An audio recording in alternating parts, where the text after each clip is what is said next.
We're calling on grace. We're calling on Ama's grace, on the grace of the Creator that is inside you and outside you. You are made out of grace. You are unconditional love. And the whole universe turns towards you. And you will see this as you allow yourself to go conscious of your true nature. You will start feeling that the whole universe is your friend. And it's grace. It's like you don't have to earn grace. It's there for you. It's your birthright. It is always coming to you. Yeah. And the more you can stay present and remember who you are, the better able you'll be to receive it. That's it. Many blessings to you all. You're all just so dear to Premasudha. I also wanted to say that, I disappoint some of you, and sometimes quite dramatically, because I have to follow my guidance. And sometimes it's really uncomfortable. It's uncomfortable for me because I can feel what your personality wants from me. And then I'm getting the guidance. I cannot do that. But the whole point, if ever I disappoint you, please understand that this is a teaching of unconditional love. It is self-realization training. It is far more loving than you can understand. I mean, that's the rub. I mean, sometimes you get hurt feelings and everything, or sometimes you're wondering why I'm making a choice. But it's all coming from unconditional love. And so just stay open. Just stay open. So just go like, I don't understand why she's not maybe available for a phone call. But please understand that I am just getting very strict guidance, you guys. And I can't really go, I can't ignore it, and I can't overrule it. And why would I? Because it's coming from the highest source. But I'm just really aware on a human level that some of you are disappointed, and I just wanted to acknowledge that. There's a sort of one main thing I want to say before we go to questions, and it's around acting with integrity. So, in Premasudha's early years, I wasn't the best meditator, but I was always thinking about love, unconditional love, and how to embody it and how to share it. So one of the things I noticed is if I did something, how do I put it? It's okay.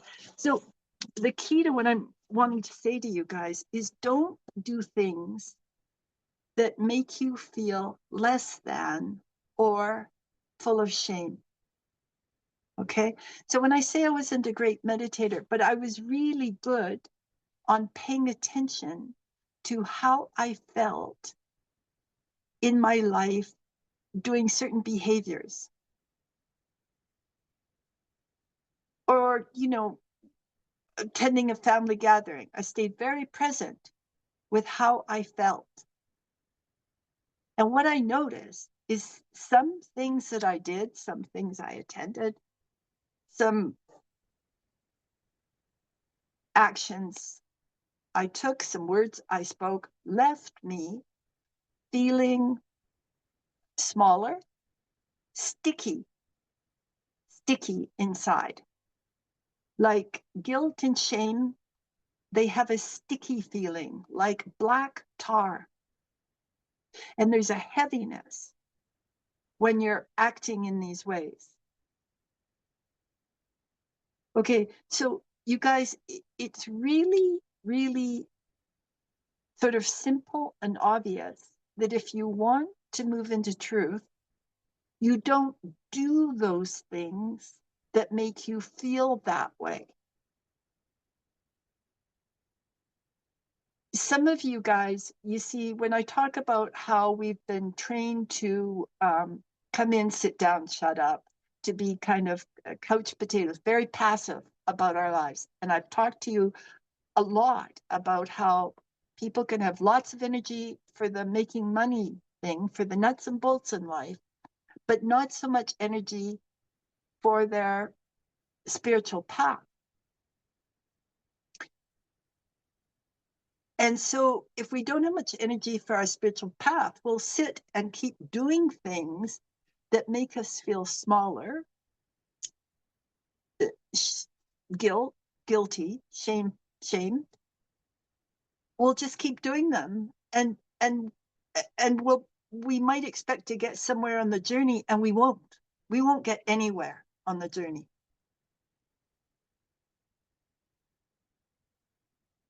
You have to, it's like it's embodying your divinity. You have to pay attention to how you feel as you're doing actions.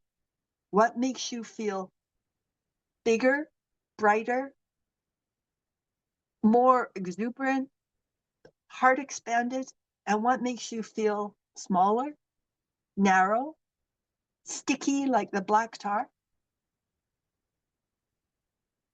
Yeah.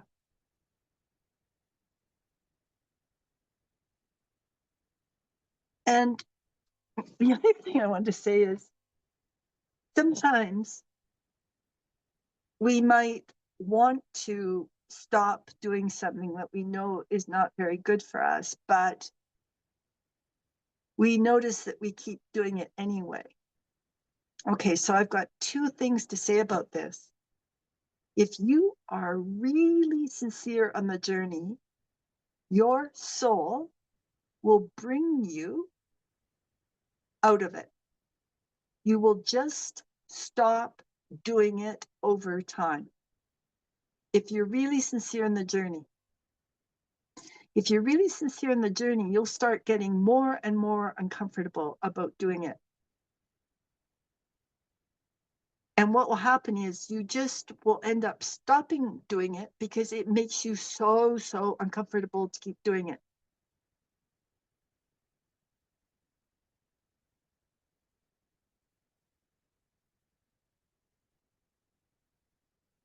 Yeah. You won't be able to stand the dissonance of the activity of, knowing it's not good for you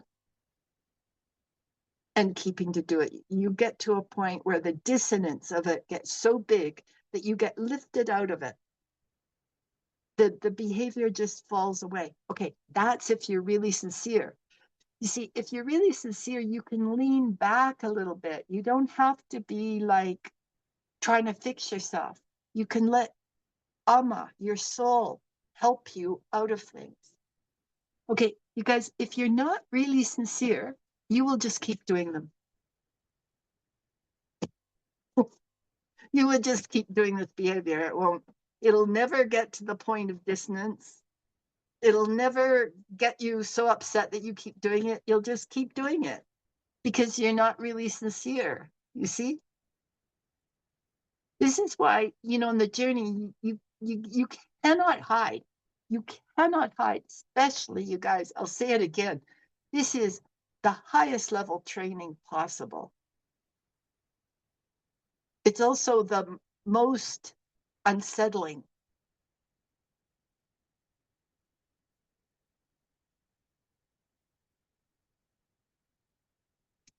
So you see,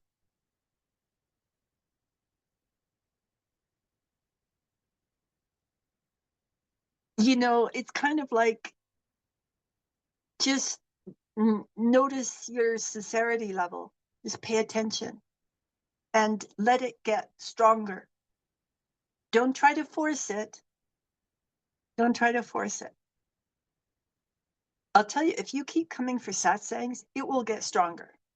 I mean, that is what's happened with many of you over the years. I mean, it's all amma, like, that it's all amma, but I'm just talking about these satsang parties that we do. It's like over the years, many of you, I've watched you get way more sincere and way more honest. Yeah. And if you think about it, it's kind of exhilarating to think of, wow, how about I set up a life that is in alignment with who I really am? I mean, how great would that be? Really, you guys, it's good.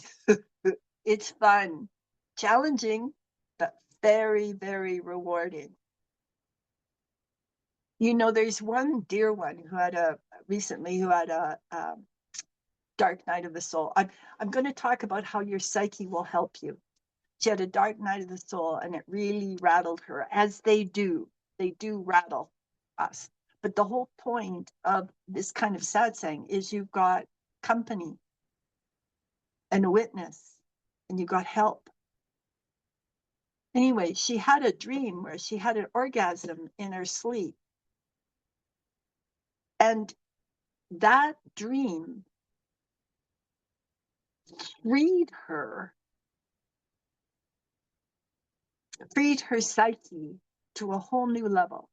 And she saw how she'd been kind of, inhibited sexually, inhibited about her body, all this stuff that people have, right? That we all have. I mean, show me a woman who's happy with her body, and you'll be showing me an enlightened spiritual master, basically. you know you know so this dream was so therapeutic, and I could feel how it altered the cells of her body, her psychology, even her genetics. That's what the journey's like, you guys. You go along, you go through a hard time, then you have some sort of incredibly, wonderfully shattering dream that brings you to a whole new level that you've earned by, walking through the difficulty and facing it, and walking through it and seeking help and letting yourself be helped out of it. These are the dark night of the souls that Premasudha walked around in, and I didn't have anybody to help me out of it. And that's why I'm so,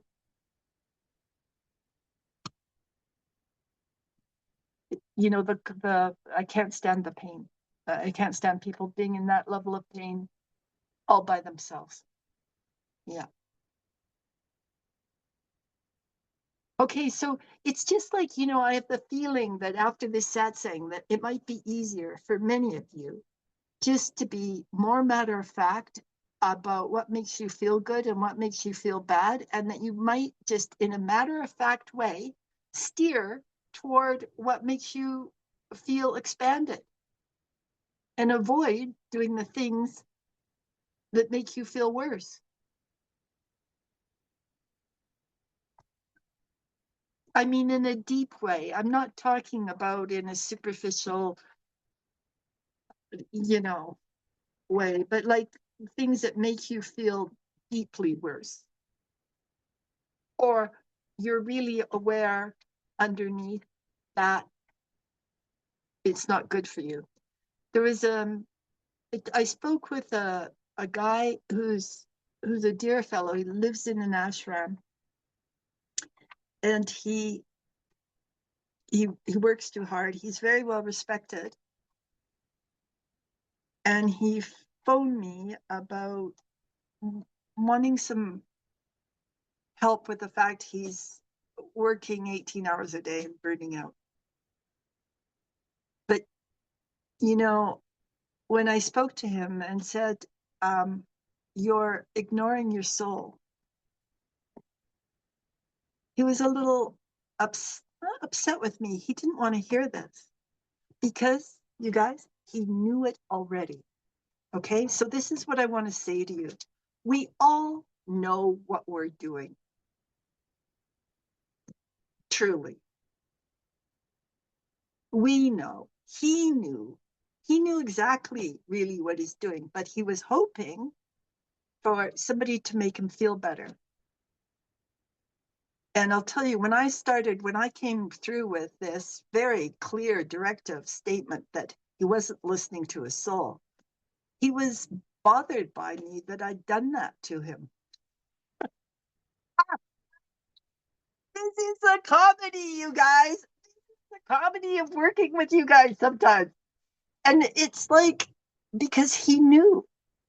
He knows what he's doing and he doesn't want to change. And I said to him, that I'd known him for 7 years and that it was the same problem 7 years ago. And, maybe in another 7 years, he's going to phone me. I don't know. But that's another thing I want to say to you guys. We all know underneath what we're doing. At least 75% we know.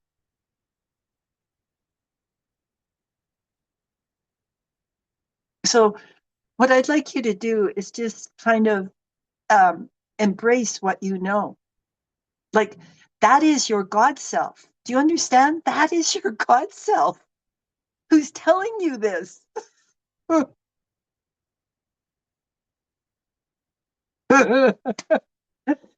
guys, I know for our egos, it's just an irritating voice that spoils our fun, but that's your God self giving you directives. That's the stuff to listen to and follow that. You see, we're a little disassociated. A lot of the spiritual path, it's thought that it's just, you sit and meditate, you eat vegetarian.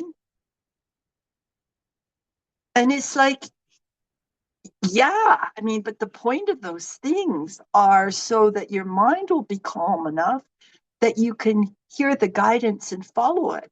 But in our culture, what we do is we just do it as like, like we just might meditate and, eat vegetarian food just with like, it's taking care of the outside. It's like the coat we wear. We're spiritual. Yeah. So, when you really see this,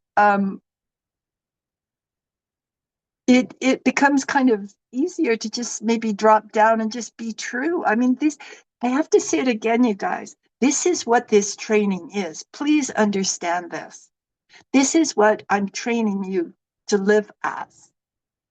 So really think about whether you want to do it or not. Because this is what I'm teaching you. Because it can bring great happiness.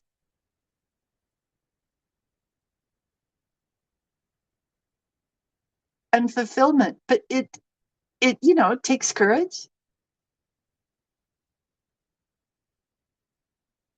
And I'll tell you, as a group, like over the 4 years we've been doing this, it's much easier to reach you now.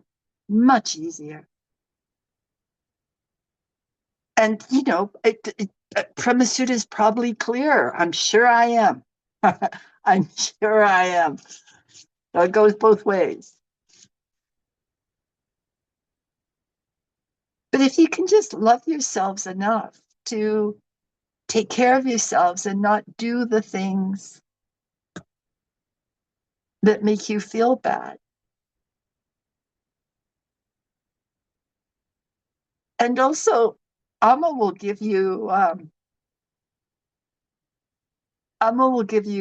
data. She'll show you. So I'm going to tell you something I did. It's like, I remember, like I really know that it's Amma doesn't, she doesn't like alcohol at all. She doesn't, So anyway, but I thought in this day that I'd have a glass of wine. Well, at lunchtime, I have to tell you what happened. So I ordered this glass of wine. I ordered some bread, cheese, and a small salad. So 15 minutes later, the salad, the, the wine came. About another 15 minutes, the bread came. Another 15 minutes later, the cheese, the cheese came. I'll tell you, it was a comedy. And another 15 minutes after that, this ridiculous shriveled up salad came. And in between, I'm saying to the waitress, where is everything? And she said, oh, well, you know, I don't know. It's the cook. It's the cook. There were like two other people in this restaurant. And it's on Lonsdale. I mean, you have to be a reasonable restaurant to be on Lonsdale in North Vancouver. And that is what happened. And I left there going, okay, Amma, you win. Never again. I totally knew that it was, the universe. Yeah. I mean, just the comedy of it. Yeah. Yeah. And at the same time, I was kind of like, oh, can I even have a glass of wine sometimes? Well, obviously not. It was so dramatic. I mean, it's even lost in the telling about how ridiculous the whole thing was. So, you guys, it's important to be able to laugh. Like, I don't want you to get too serious. The only reason that I get serious sometimes is when I feel like you're playing games with me sometimes, and that will make me serious. But, on the other hand, I remember sitting in next to Amma and sitting there for 45 minutes and then getting really restless and getting up, and she signaled me to sit right back down. And I knew that I knew when she did that I had been running away from something. I hadn't known it. I mean, I didn't clue in at the time, but after she signaled, I went, okay, yeah. So let yourself be signaled by me, you know?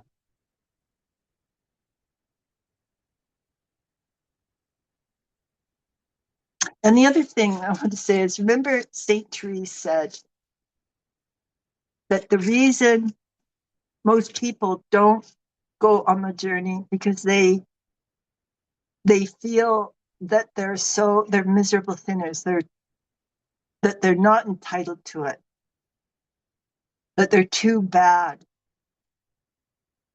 And this is very sorrowful for me to think that some of you are so cruel to yourselves and your lack of humanity to yourselves, and it is why I am so bold about all my mistakes and everything. Because what I'm trying to communicate to you, if someone who made such a huge mess of her life could find a way to proceed, you guys can get over your smaller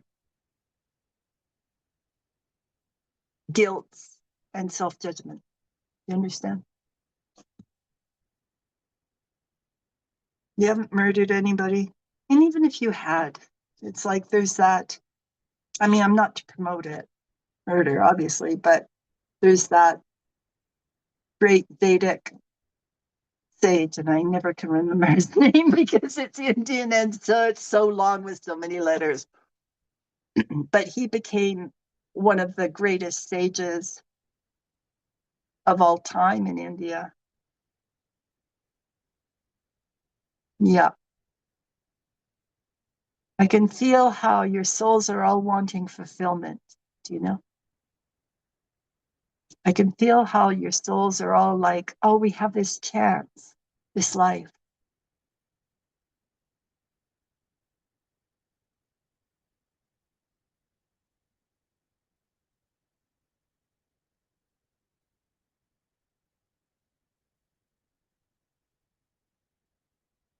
See, anything that's guilty or where you feel shame or guilt, it is ego, you guys. It is always ego.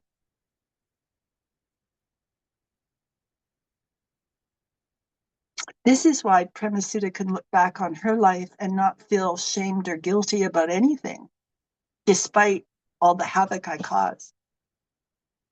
And the reason I can do this is because I really know that it had to be this way. It was fated to be this way, and that nothing else would have woken me up.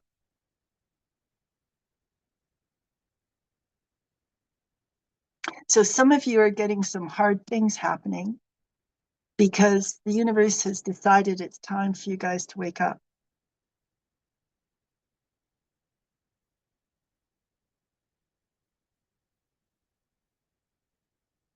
So the more we flow with it, flow with, okay, show me, I'm opening. Flow with it, flow with the birth canal.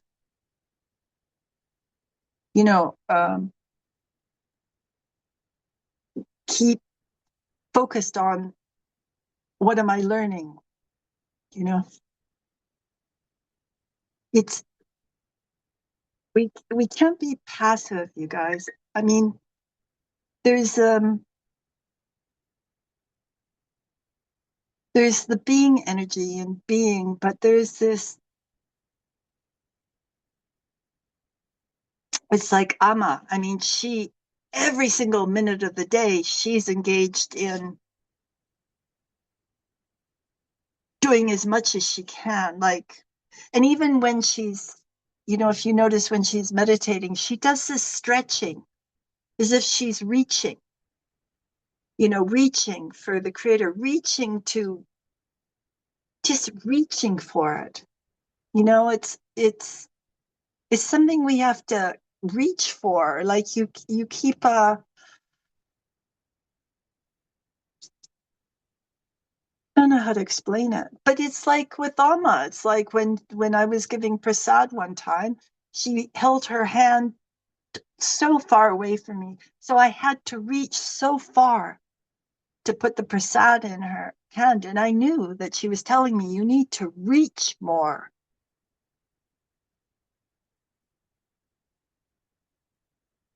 You know, yearn more, reach, keep it in mind more. We just have a limited time here.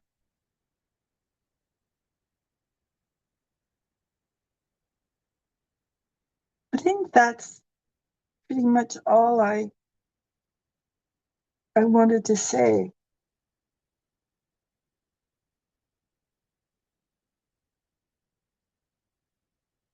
And I guess there's one more thing, just that when you stop doing the things that make you feel ashamed, what will happen is the inside you, shame will come up to be released. Okay?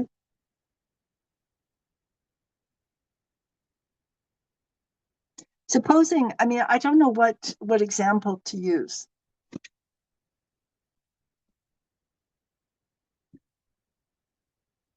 But supposing you're going out with somebody who you know isn't the best for you, but you go out with this person and you spend time with their friends and you know it's not right, but you keep doing it and you feel kind of smaller because you know it's not right. And there's a feeling about not being straight even in talking with this person because you know that you wouldn't even be spending time together if it was you were following. Okay, if you decide to stop doing that, go, okay, I I'm not going to do this to myself or to them. What will happen is the ego material that caused you to downgrade yourself will come up for you to look at. And it's that point that you look at it, see it, and let it go.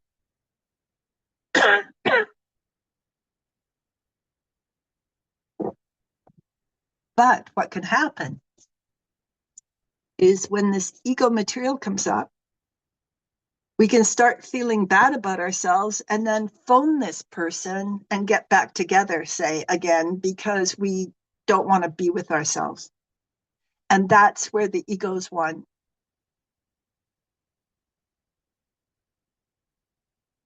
Is this clear? Do you guys? Yeah, right. Because you see, we all know. We're all very clear inside. We just might not want to be clear, but we all know.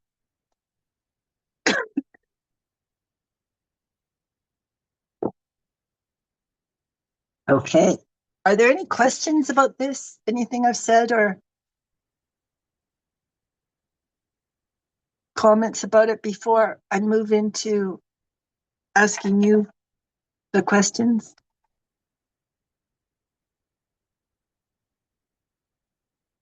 The other thing I'd say is, when you do something that makes you feel lighter and expanded, keep doing those things. Notice them, and then keep doing them. That's why I talk about empirical evidence, You won't die if you're true to yourself. It's the opposite. You will feel like $1 million. Can I ask a question, Premasudha? Yeah, please, Andrea. So one of the things that I think I talked to you about this before, that often I'll almost feel like it's not coming from me, like not certainly not my heart, but I'll see someone and I'll have a judgment as soon as I see them. And I hate that so much. I don't want to feel that way. But what do you do when you're right in the moment of, Right. do you know what I mean? So you can go, don't think that way, which is kind of like a slap on the hand, but maybe more loving is to just be like, oh, there goes my mind again, making just, I don't know. Like, I just, Yeah. Yeah. Okay, just let me I feel understand. into. I understand when you're in a situation and you start talking about someone, let's say, and you know this isn't good. I'm not feeling good right now. I'm starting to feel that pressure on my body of pushing me down. Like you, when you're doing that, I can understand that, but it's the immediate stuff that happens a lot for me where I'm just like, where's this coming from? And I don't quite know what to do with it. But you know where it's coming from, really, don't you? Do you know where it's coming Well, from? it feels like it's self-judge. It feels like immediately it's like a comparison for me. That's what it feels like about like Yeah, but feeling bad about underneath myself. it, you know that expression that if we're pointing a finger at one person, we got three fingers pointed at Pointing at ourselves. ourselves. Yes. So it's your self-hatred. That's where it's coming Right. from. Yeah, Hmm. right. Hmm. So you see, it just depends if you're really willing to deal with that. Okay, so the level that you asked the question at was of what should I do? And Yeah. I was getting the self-hatred underneath and your ambivalence about whether you really wanted to like face that. So how does it feel when I say that? The truth. The truth. Yeah. So It was, yeah, it is what I've been feeling underneath. Like when you talked about the weakness, it's that. So I know it's the truth. It's, yeah, so the issue is, again, we're talking and it's like there's a little bit of a finesse as we're talking that avoids, it's like talking about something with kind of, I want to say almost, and this isn't quite right, but it's a little bit like this, with no intention of actually dealing with his self-hatred.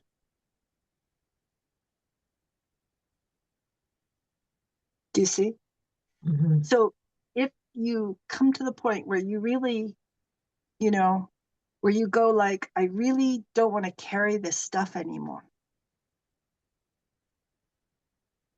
then what will happen is you will actually get something coming from inside to help you deal with these judgments. Do you see what I mean? This is Mhm. where I would start the self-compassion. But it Yeah. came, Andrea, from my willingness to deal with my self-hatred. You know? Mhm. Mhm. Yeah, right.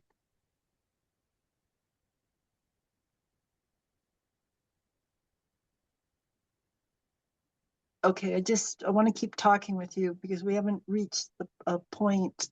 Um, we we need to find there's something there's just something that needs to happen. Um,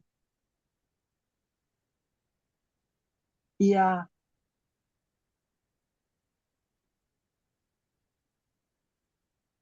I have the feeling, you see, I'm going to keep facing you with this stuff until you get it or leave the satsang. Do you know? I mean, it will be like that, Andrea. Otherwise, the satsang will become your worst nightmare to attend. It'll be either a rope saving you or you don't want to come at all. It's kind of your choice about what you're going to do. Yeah. Right, right,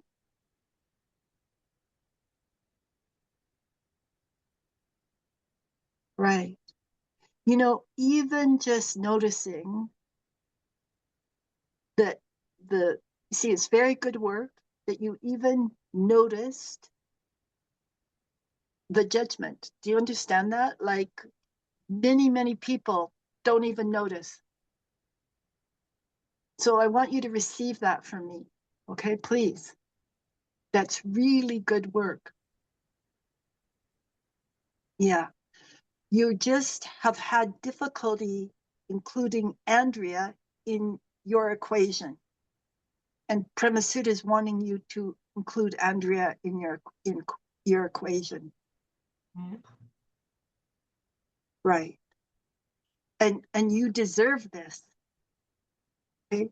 You deserve this help and you deserve to learn how to embrace Andrea as she is, not maybe what you want her to be, but just as she is. Yeah. Yeah, I can feel part of you thinks she'll die if you do that. Yeah, and your ego will die.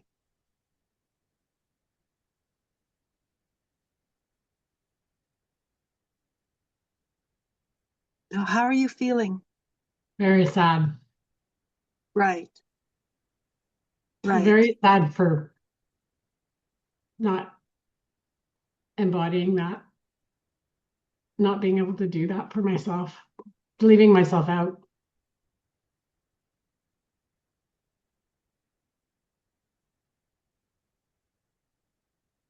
Yeah, the sadness is you know, it's sort of like your head is trying to grab everything, and this is what we're like. So there's no criticism, okay? But it's actually the grief of how separate you feel underneath, how separate and not allowed to be one with everything. But you are one with everything. It's just your ego story. Yeah. It's not real. This is what I want you to get is like you are one with everything. It's just all you're caught in is just your ego, the beliefs. Right.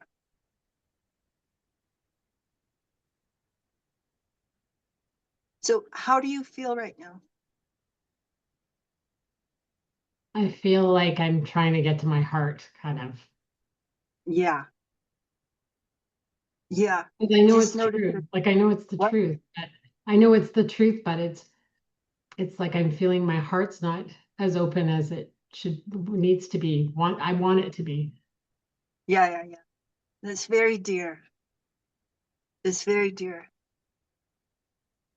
And it's yeah, it's sad, it's sad that it's like that, right? It's really sad that you can't open your heart to yourself. I know it's sad because I feel like I can for others. Because you feel what? I can for other people. That you It's not hard can for other enough for me for other people to open my heart to other people, but I've had such a hard time with myself. I know, sweetie, but actually it you're not really opening your heart to others if you're doing a phony thing, because if you're not able to do it for yourself, then the love isn't real. Okay? It's very conditional.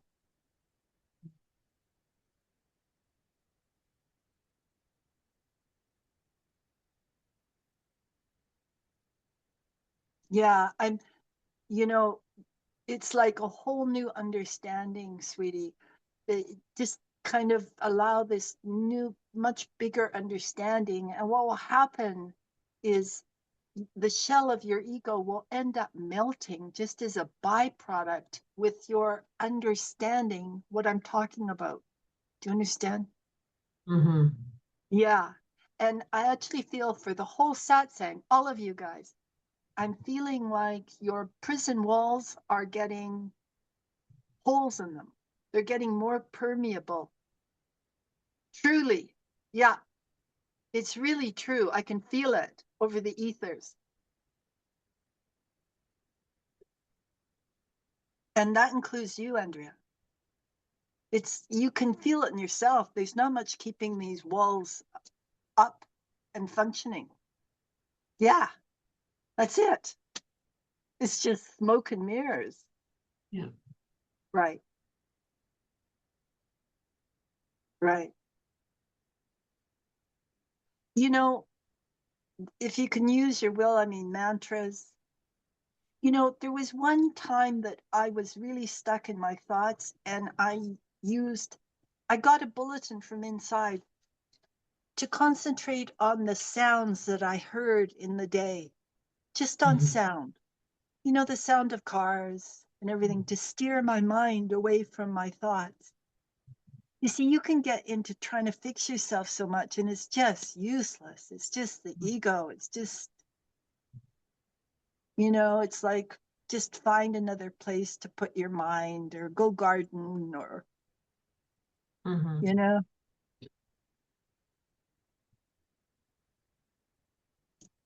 the you already are united with everyone.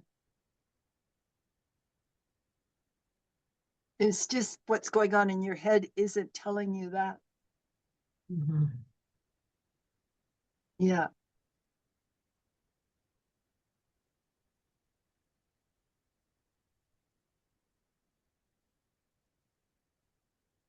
And it may be that it just sort of changes over time, or you just work it out yourself, but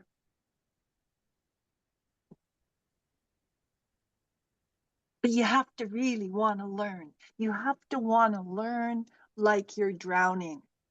You have to want it like that, like a drowning person wanting air. If we're lukewarm about stuff, yeah, it just stays like that. But I can feel it as I'm talking, your ego, that every word that I'm saying, there's a level in your ego that it's being, you're registering it almost as a dart, almost as an attack, and it's not, but I can feel it. And it's somewhere below your consciousness. It's not in your conscious control. But do you know what I'm talking about? I mean, yeah, I don't feel that really, Okay, but yeah. okay, okay, good. Good that you just said how you felt. Mm. I can feel it. And it's why your heart doesn't open.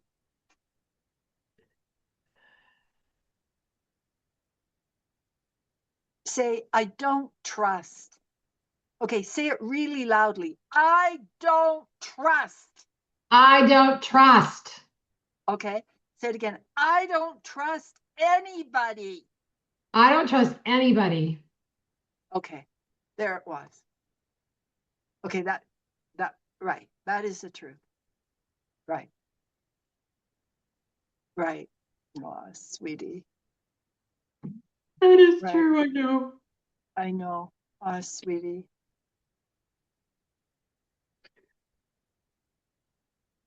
Oh, sweetie. This is such good work. It's good. Yeah.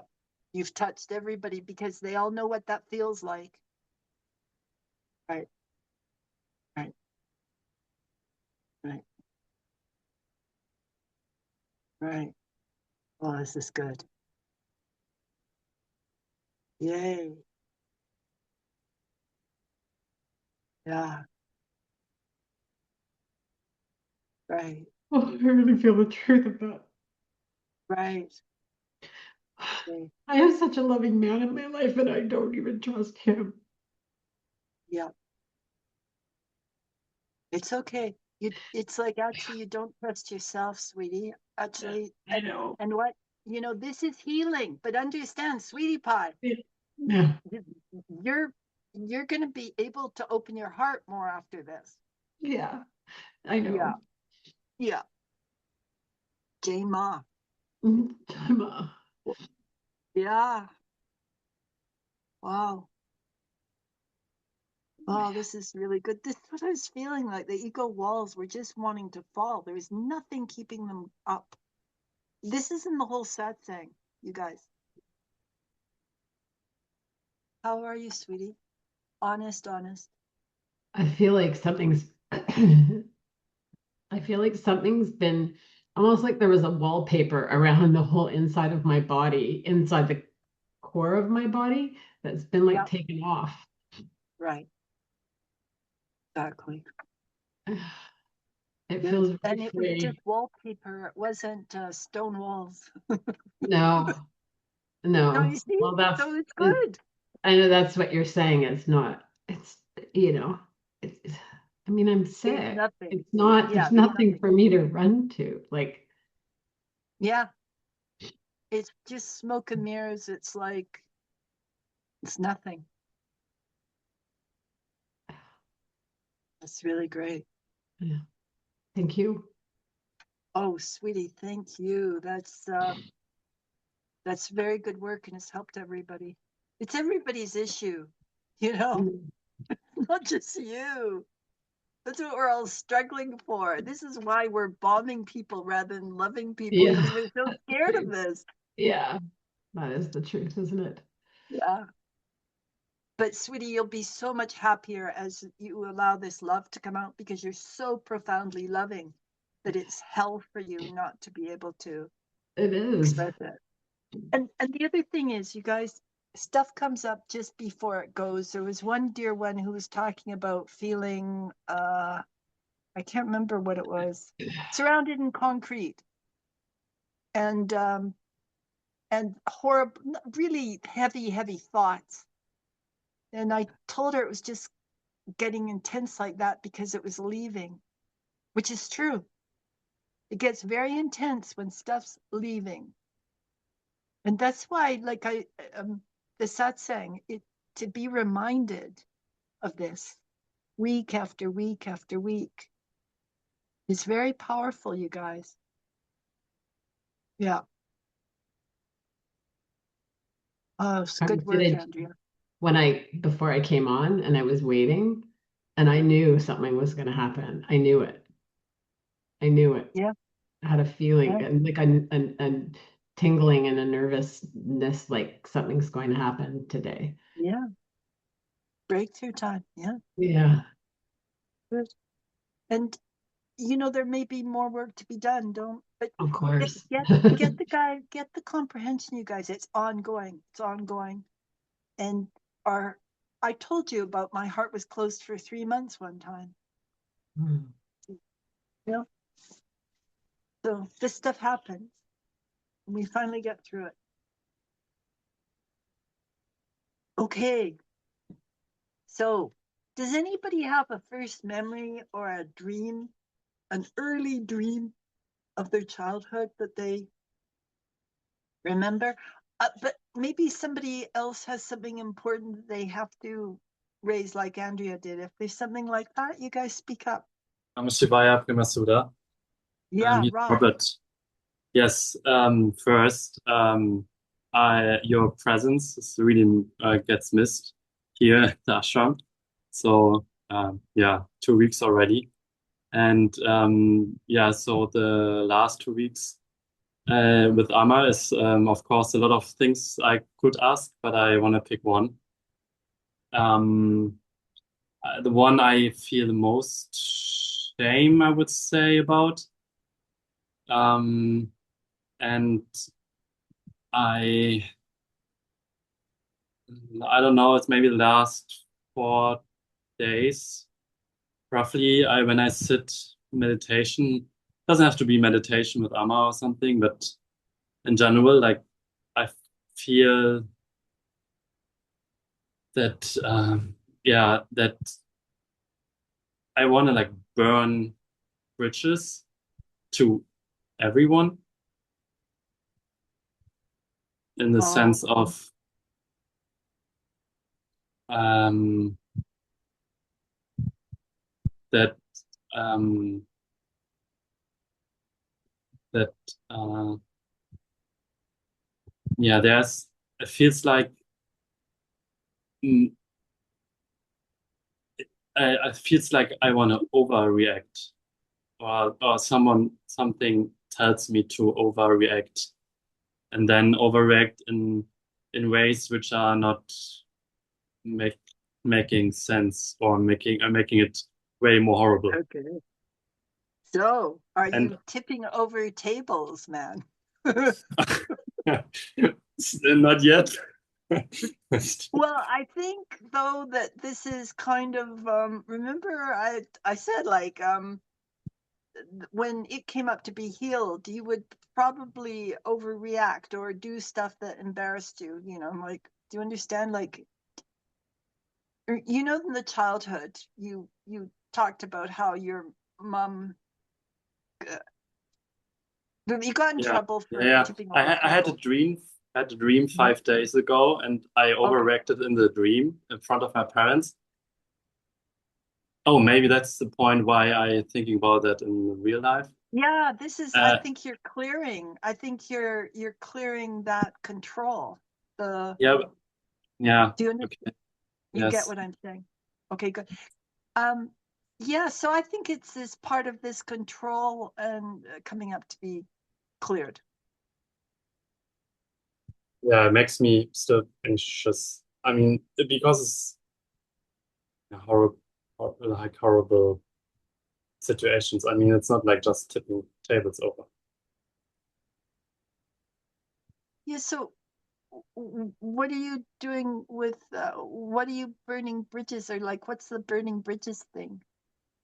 Yeah, it most sometimes is to friends, family, partner. It's Oh, okay. Okay. it's more mostly relational. Okay. So okay, you know what I feel like? It's intolerance. It's intolerance of your true nature. It's actually, yeah, it's intolerance of your true nature that's coming up to be cleared, but it's being expressed with intolerance of others. But really, it's your conditioned intolerance of yourself. Do you understand? That I don't give myself the attention or the things I need, Yeah, and you I guys, ignore it. we were all conditioned out of our soul energy. So when we go back to regain our soul energy, all the conditioning comes up to be seen in all its ugliness. You understand? Yeah, ugliness sounds. Yeah, I can feel like I can't reach your intelligence right now. It's I can feel like, yeah, how you're caught in your ego. You're caught in your conditioning, so it makes it hard to understand what I'm saying. But as a child, you were conditioned out of your connection to your soul. So you are now in your 30s deciding that you want to regain your connection with your soul. So what's happening is that the intolerance that you were trained to greet yourself with, like even the intolerance that our families, listen, you guys, the West is highly intolerant and repressive on soul energy. Please, we're so running from it. That's what we've been taught. So when you're going to regain it, so all that, the intolerance that you're carrying to your own soul is coming up, but it gets projected onto others. We get intolerant about others, but really it's to ourselves. But sometimes on the spiritual journey, we just have to have a period where we take ourselves off to the Himalayan caves and just be with ourselves to deal with it, you know? Like there's no quick fix, Rob, for this. You just got to go through it, watch it, feel how trapped you feel in it, see how much trouble it's causing you, and keep taking it to Amma. I can feel how deeply uncomfortable you are in your own skin. This is, so many of you have said to me that you feel beside yourselves, or that you feel like you can't stay in your own skin, you can't stand it.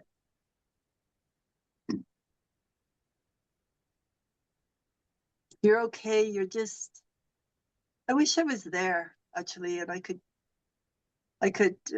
work on your liver and help release anger. But you got Amma, and she's a megawatt, so you know you're okay.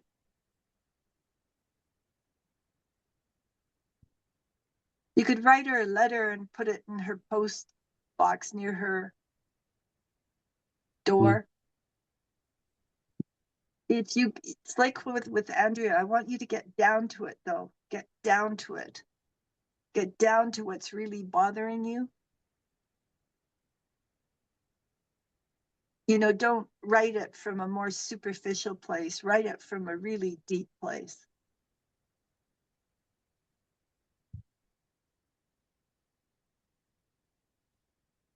Oh, I'm hearing you go, I don't want to go there. Yeah, Andrea didn't either. None of us want to. We don't want to do that. We don't want to face the separation that we're carrying inside. We don't want to feel the rage and the sorrow and all the stuff. So where are you? How are you feeling right now? Yeah, the latter idea resonated, but it still feels like, yeah. I hope for the patient to go through, but yeah, it's still, I'm still hanging. Sorry, I'm still hanging there. I'm but you're kind of lost in it, eh? You're pretty lost in it these days. Yeah, the last 2 or 3 days, yeah.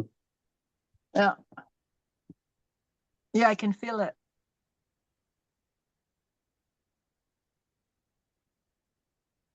I know sometimes men have to go into their cave, you know? Like you could get a room on your own for a bit. Yeah. Just go into your cave. Just disengage.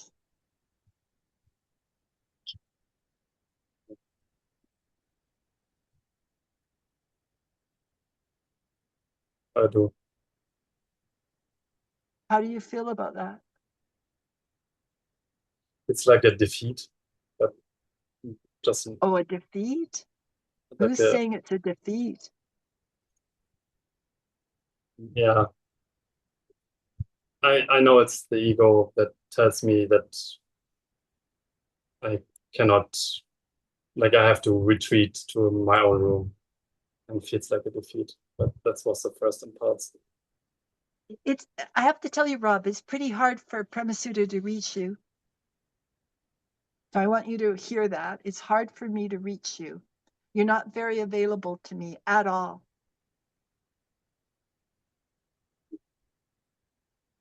Energetically. It's hard for me to reach you energetically. I feel you holding me away at arm's length, and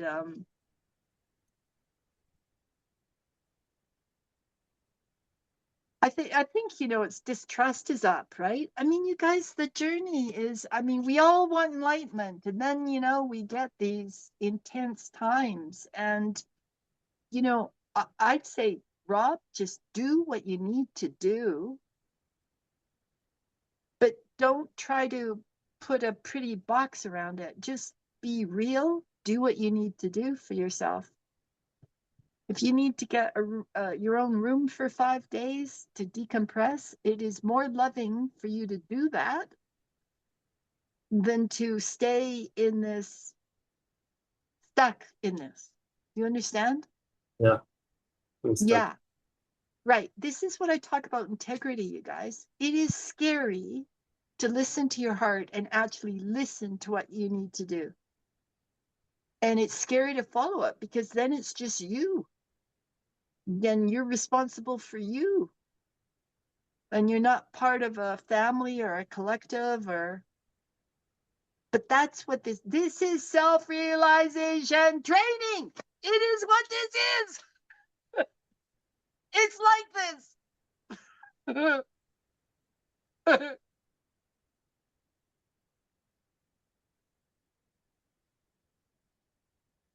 It might be a relief for everybody if you did that, Rob. I mean it. I mean it. It might be. Yeah. Again, you're kind of frozen and not available. I think it's like, you know, you're not trusting, right? It's like you're at the beginning of the journey. Listen, I dropped an atom bomb on all my relationships, okay? So that's why, like, somebody's like, you know, just has no help, no support with this same sort of stuff. It would have been better for me to, you know, do something proactive rather than do what I did, you know? If I knew how to take responsibility back then, I could have just gone, hey, I need some time away to just be with myself, and arranged for that.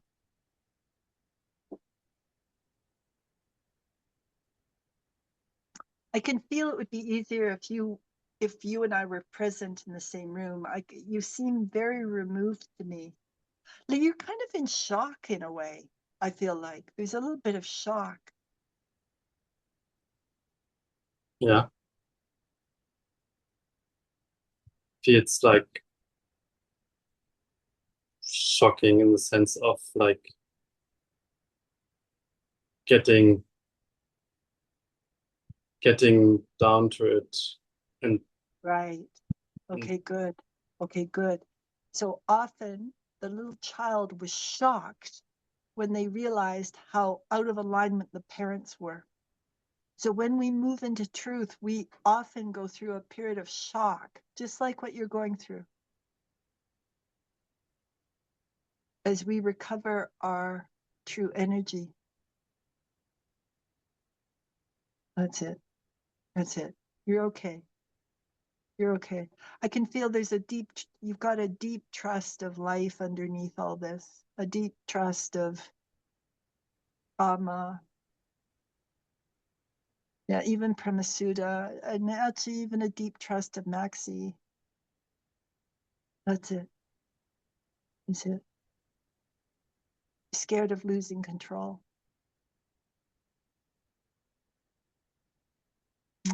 Blessings. Blessings. I know the rules have changed for the men so dramatically over the last 10 years, you know? Yeah.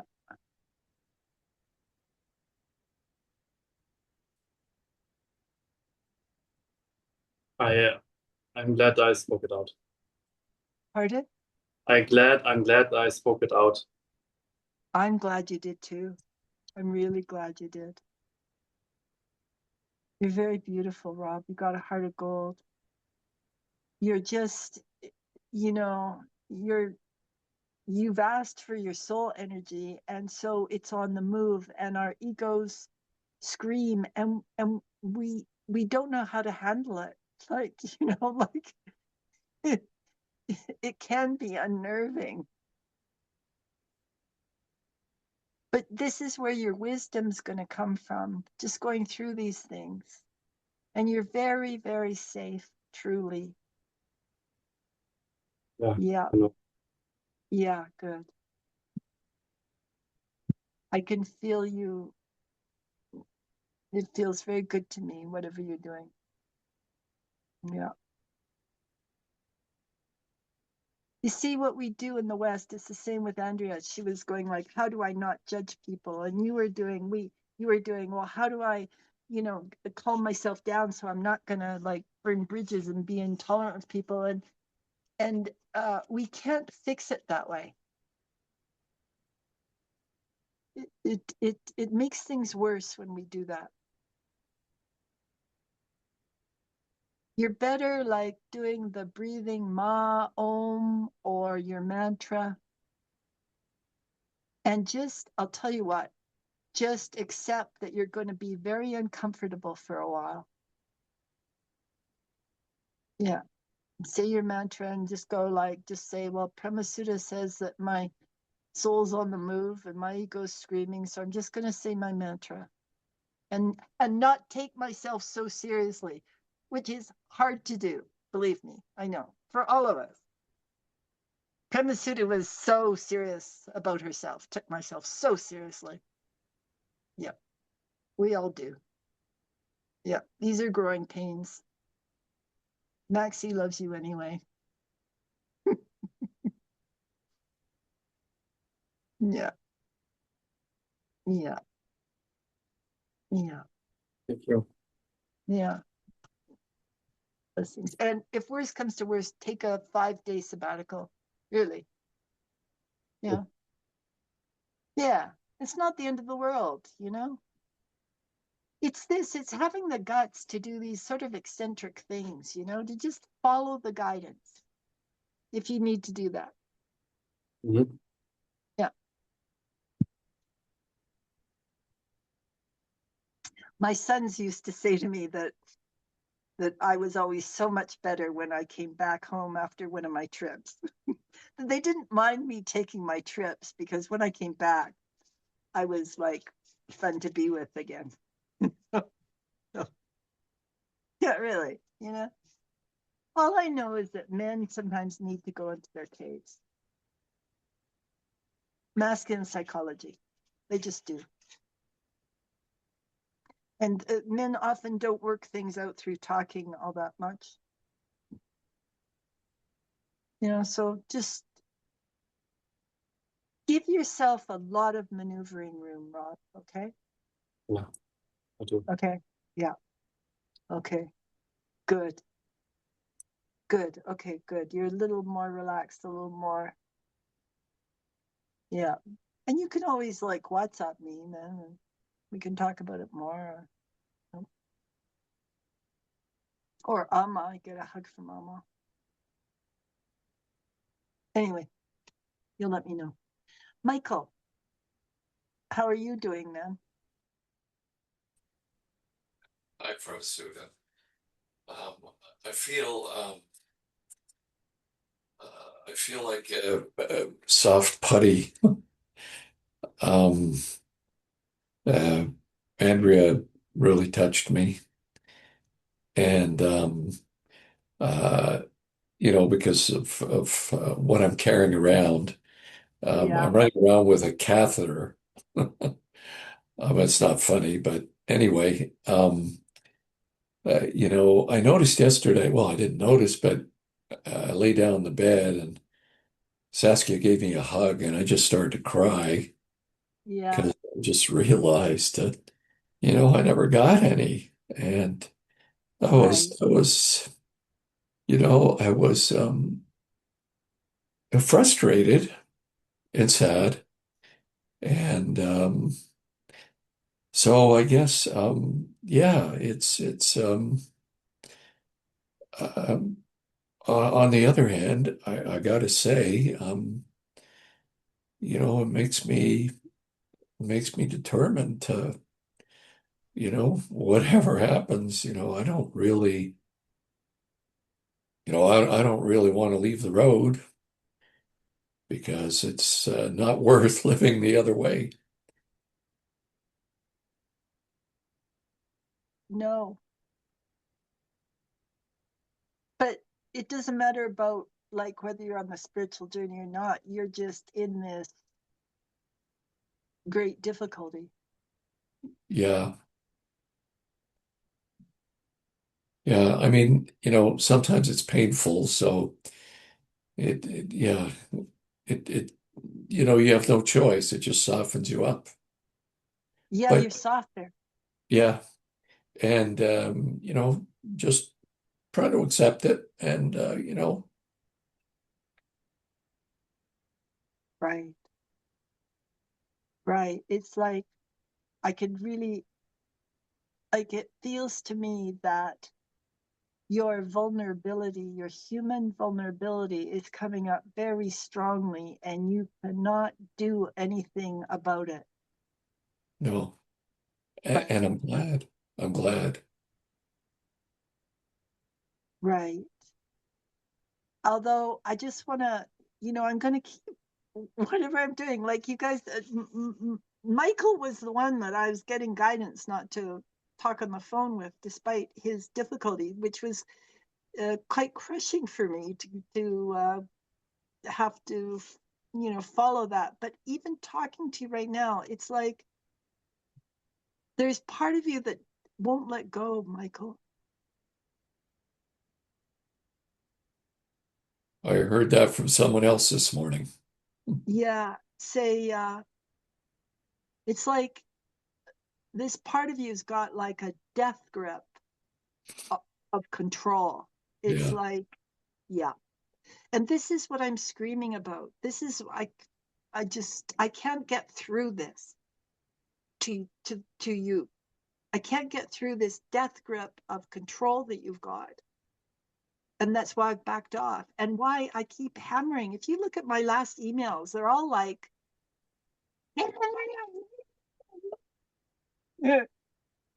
right. So, Michael, this death grip you've got of control,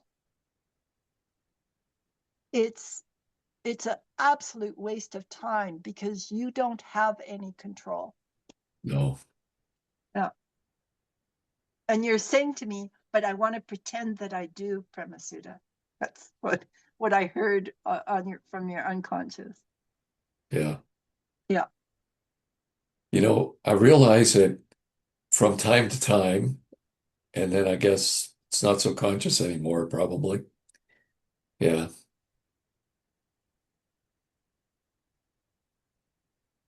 Yeah. It's kind of, it's funny. I'm just getting this scalpel. Um, it's like I'm getting a scalpel put in my hand. Um,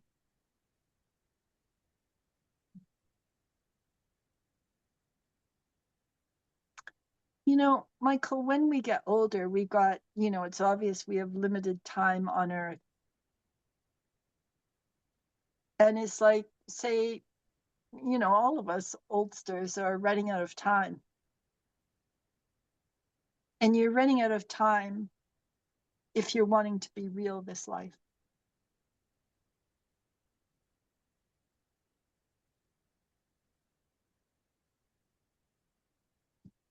So how do you feel when I say this? Good question.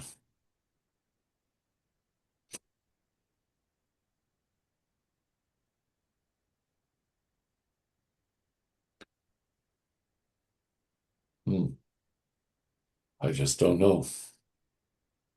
Right. Say, I don't want to know. I don't want to know. Right. Because if I knew, then If I knew,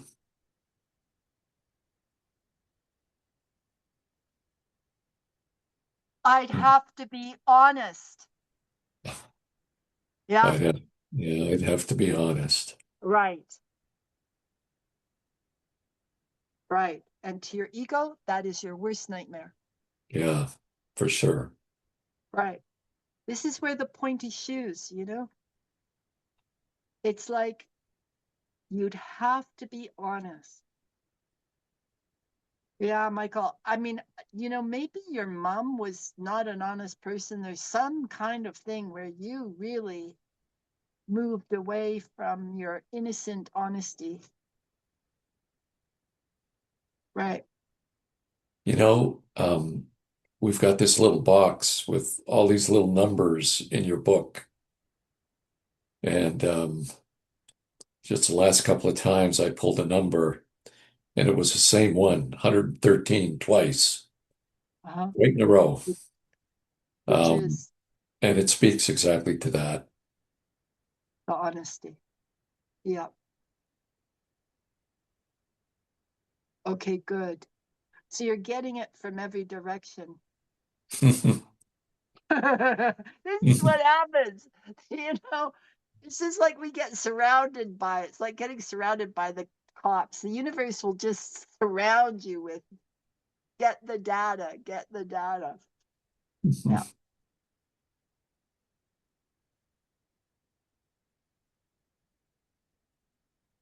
Yeah. I wonder what you'd, if you were honest, what you'd say or what you'd feel or what you'd do. Well, I like those pointy shoes, man.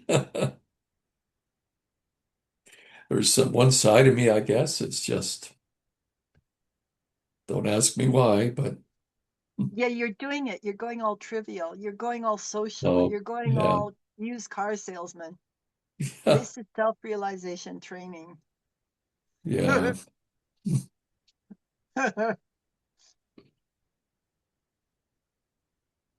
Time's running out, Michael. Mm. You know, who's the guy that fiddled as Rome burned? I don't know. There was some character who just played the fiddle as Rome fell to ruins. And it's a little bit like what you're doing. Like, this isn't a parlor game, man. Mm. I mean, you're even getting this big wake up call.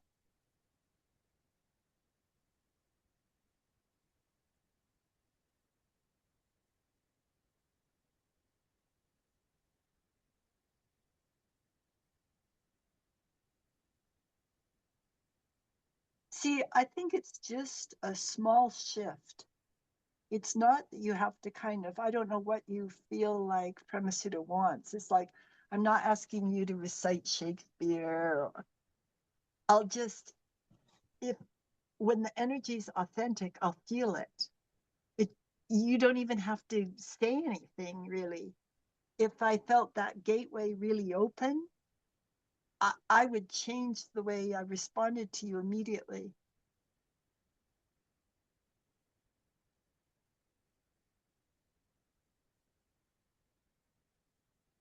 You've used your ego a lot. You've used your ego will a lot. And you've done well with it. you know, it's worked. It's worked in your life. It's worked. But it not in a good, not in a great way, not in the way we're what we're doing now. But Yeah. it has worked for you. I think that's part of why it's harder to give up, you know, Yeah. because it seems to work. I mean, but it's like you're always kind of quietly exhausted underneath.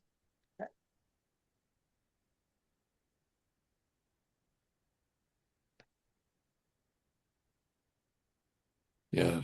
You know, I can remember when I was younger, um, I really was afraid that I couldn't carry the load because I felt like I was carrying everybody's load.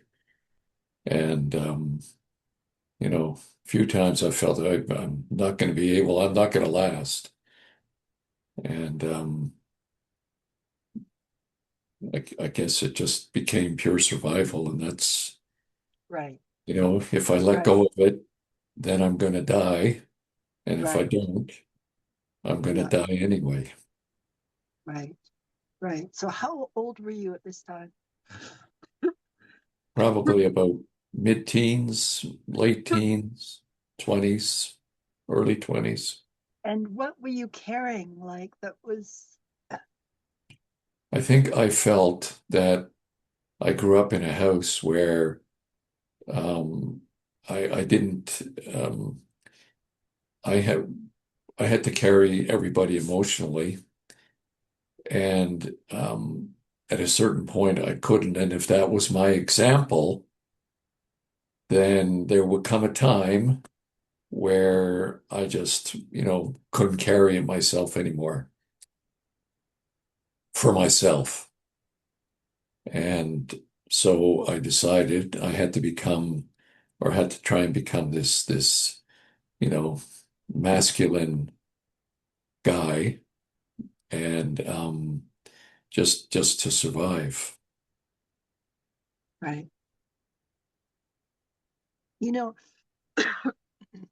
with in our culture, you know, the masculine socialization is around power and control. Yeah, So males have to give up their connection to their soul and their connection to their hearts, really, to do it. Yeah. yeah. But I remember when I was in that world, it was I couldn't relate to it.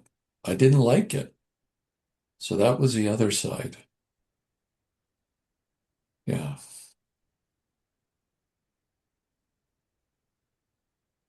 Yeah. You know, yeah, you know, Michael, it's sort of like you've never stood for yourself, you know? no, that's right. No. And that's what your problem is with your relationship with Premasudha. Do you understand that? I want you to see the logic. I do understand that 100%. Okay. And you know, it reminds me of the time, you know, when I was in high school, I got bullied pretty bad. Uh-huh. And you know, there was always a set of boys, and you know, they were trying to herd me into the bathroom and put my head in the toilet, and you know, uh, so it was like, yeah, I had to fight against that too. It was so I couldn't really be honest. If I was, and I would have been too soft, and they would have succeeded. Yeah. So, and I actually think this is the heart of your kidney problem. You're, you, you go into this matter of fact therapeutic level and try to wrap it all up, and it's not solvable there. No, No. I mean, I could recite all the stuff that caused my conditioning, right? But I'm not right, there, Michael, no, right? I found a way out. And that's what I teach. yeah, Right. So I think you're scared to bond with yourself. You know? Just to get simple and real, and you've got all these excuses under your hat, and it's like they're not going to save you.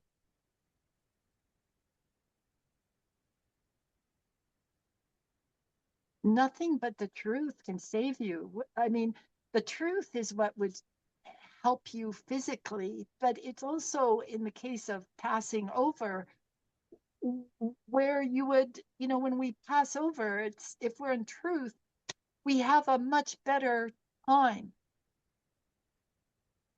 Not that I'm expecting you to pass over at all, but I'm wanting to kind of like your capacity to move away from, like, to delude yourself is like, I don't know what to do with you, Michael. You kind of break my heart, because on one level you like seem to love me so much, but you don't love the truth I bring. So I'm kind of like, yeah, what the hell?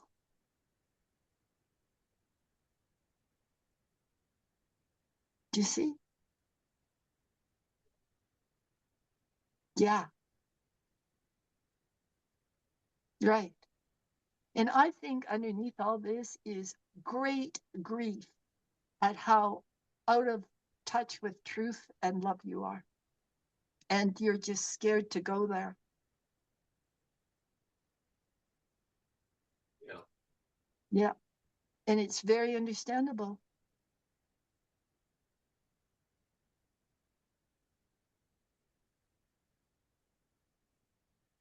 How do you feel right now?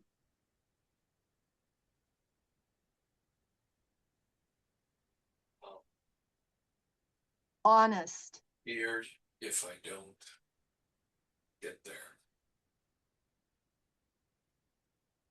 Scared if you don't get there. Yeah. The truth and honesty. You know, it's just like a moral decision, man. You know what I mean? It's just, you can take it any time. Like, you're a free agent. There's nothing stopping you. This is what I mean. There's nothing stopping you.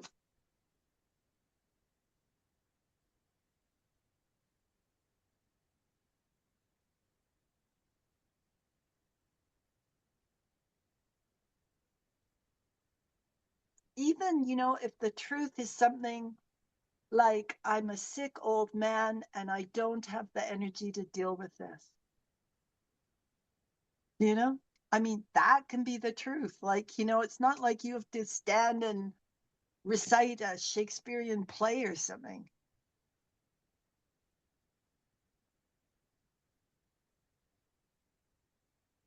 You see, Michael, this is the thing, is that you can't love. Do you understand this? Yeah. Yeah. Right. Or won't love.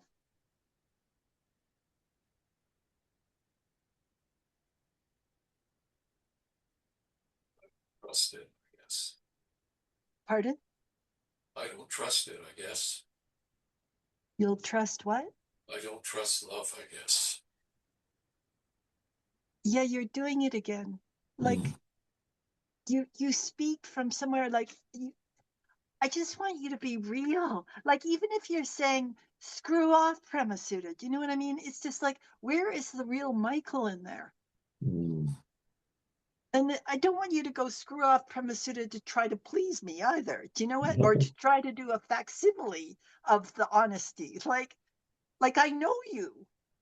Think of how much I have talked to you about pointy shoes.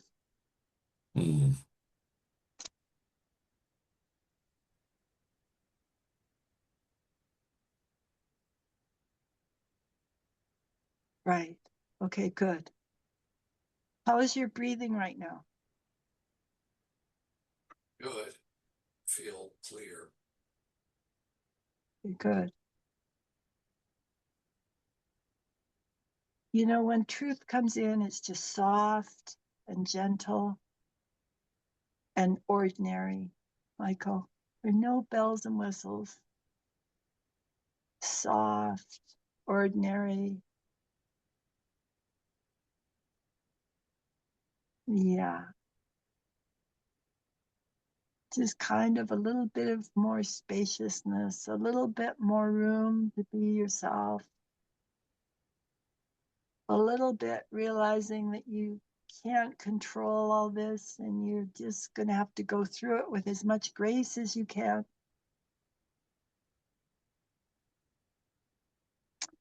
And to let Amma help move you into truth. How about that? That feels like that's a door opening. You could do that. You could ask Amma to help you into truth. I can feel this, that you could do that. Do you know what I'm saying? Yeah. I feel like you could just do that. Maybe going to sleep with that idea. Just help me move into truth, Amma. Yeah, just like a little 2-year-old. Please help me, Amma. Show me how to just be myself.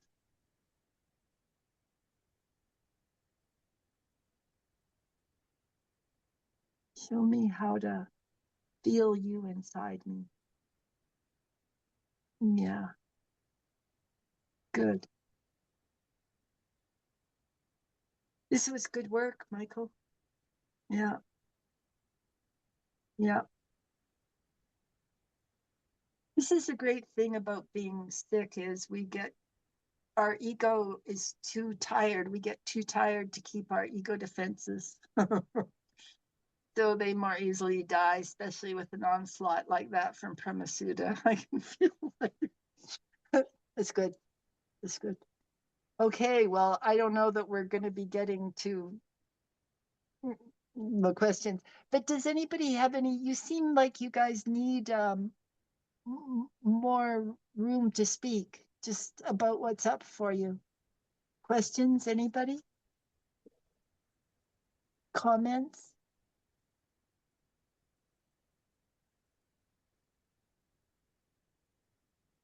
This has been a really powerful satsang. It feels like we'll have to save the questions for another day. I'm like gobsmacked that you guys are being this real with me. That it's getting like this. This is really, really a quantum leap from where we've been playing before. Yeah, a whole new level of realness.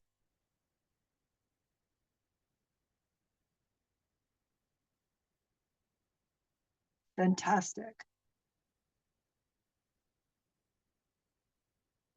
Guys, it's just hard to be alive and it's hard to be in relationship. We're at the extreme of separation. We're so close to the level of separation where the whole human race goes extinct. You know, we're at an extreme state right now.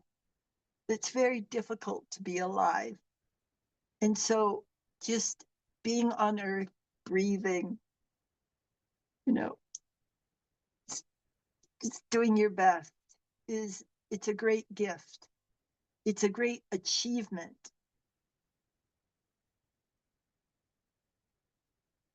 And to be allowing your souls to be bared at the level that this work requires is really truly it's a triumph that you allow it. I mean this and I do not flatter.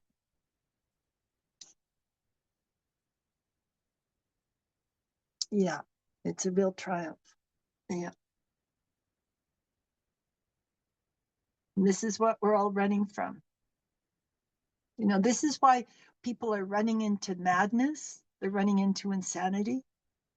They're running into drugs because this stuff is so uncomfortable to face. But if you've got like, if you've got a group and competent help, it's doable.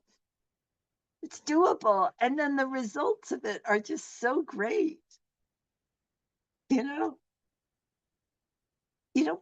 I'm so happy to be Premasudha now. And I wasn't a happy camper, you know, and I am just so with peaceful, blissed out, just happy.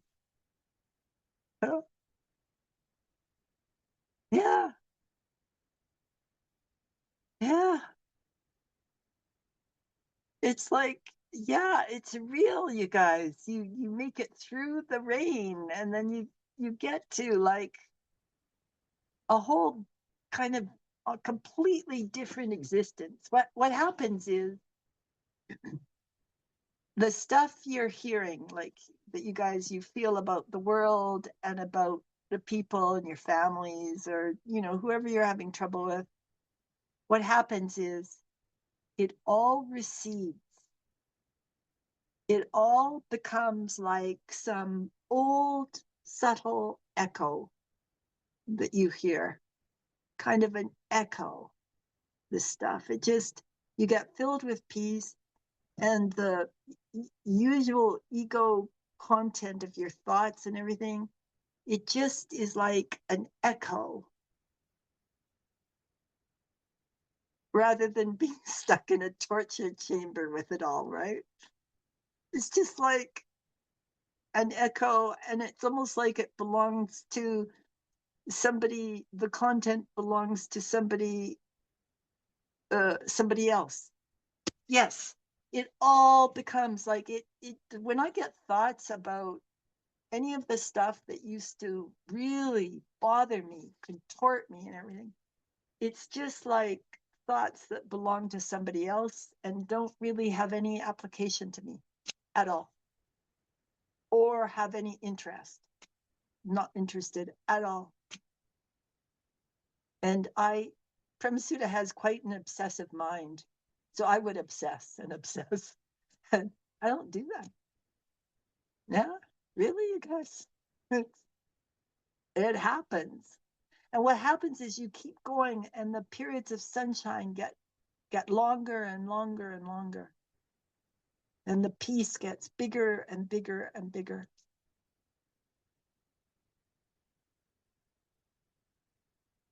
Yeah. Yeah, that's good. That helped all of you. I can feel like the group, that, just that, if it calmed you a bit. Yeah, it's really real, you guys. And Premasudha, from the very early days of my journey, when I realized that I was on something, it was very strong in me, like that this journey is for the common person. Any of us can do it. We don't need robes, and we don't even need, you know, this is Premasudha's take. We don't need a lot of the rituals or any of that stuff. You don't need much. Just need a real desire to, a real yearning, a real desire to really live it.